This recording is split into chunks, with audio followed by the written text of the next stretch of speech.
From the director of that thing comes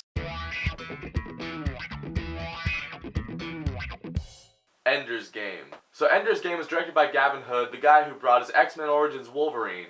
Probably some other good movies, but sadly that's all I know him from. And in the beginning of Ender's Game, there's this big battle between the people of Earth and these bug-type creatures, and the people of Earth win because of one sacrifice by one pilot. So now Earth is like, we gotta stop that from ever happening again. Let's train some kids to become soldiers. Because, you know, kids are younger, they're more absorbent, they're able to pick up on things quicker. Which is why you don't let your young kids play Call of Duty out there, you little parents. Raise them on Zelda, fantasy violence. That's always better. Or Skyrim, you know.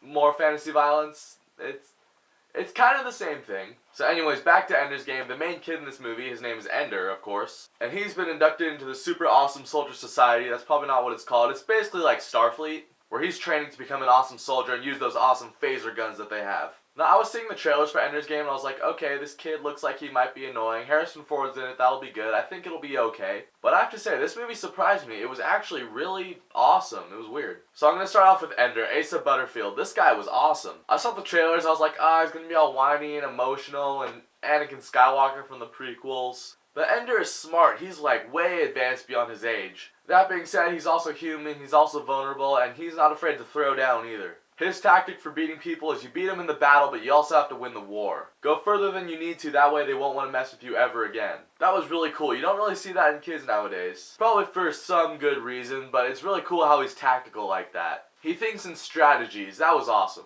So yeah, the kid's a great actor, and I found out afterwards it's the same kid from Hugo. Then it all just made sense. Harrison Ford was really good in this movie. He gave a really subtle performance. Usually Harrison Ford nowadays kind of gives the same performance in most things. You know, he's just kind of playing like old Indiana Jones or old Harrison Ford. You know, he's the big commanding officer and he kind of sounds like this now. Chewie, prepare to make the jump to light speed. But in this movie, he makes a connection with Ender and he has this really cool father-son almost relationship with him. It was cool. It was well done. Ben Kingsley was cool in this movie, and in the couple scenes he did anything in. Honestly, I totally forgot Ben Kingsley was in this movie, and then he came up on screen, and I was like, wait, is that Ben Kingsley? Oh yeah, he was in the trailer. Okay, now I remember. But he really doesn't even come into play until like the last half hour of the movie. It was surprising. Viola Davis was good in this movie. He has a little love interest also. She was good. Now the action and all the zero gravity scenes in this movie, really cool, really tastefully well done. Those phaser guns were awesome. I need to get one of those things. A lot of this movie did feel very Star Trek-ish. I thought that was really cool.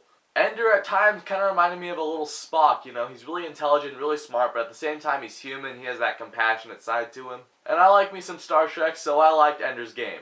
The ending I didn't see coming. It was kind of bizarre. They're definitely setting up a sequel. It wasn't exactly a cliffhanger. It was more like the Fellowship of the Ring ending, where you could tell it's a much bigger story and they need more than one movie to tell it all. It caught me by surprise. I'm still a little mixed about it because it happened really fast too. But overall, Ender's Game was really surprising and really fun, especially for a movie coming out near Oscar season. I'm going to give Ender's Game an A-. I know a lot of people out there are just saving their money waiting for Thor next weekend. But trust me, watch this movie. You'll enjoy it. So Ender's Game, have you seen it? What did you think about it? Have you read the book? I actually haven't read the book. It seems good though. I mean, the movie was awesome. Whatever you want to comment about Ender's Game, whatever's, comment down below. And thanks for watching this video. If you guys like it, you can click here to see more.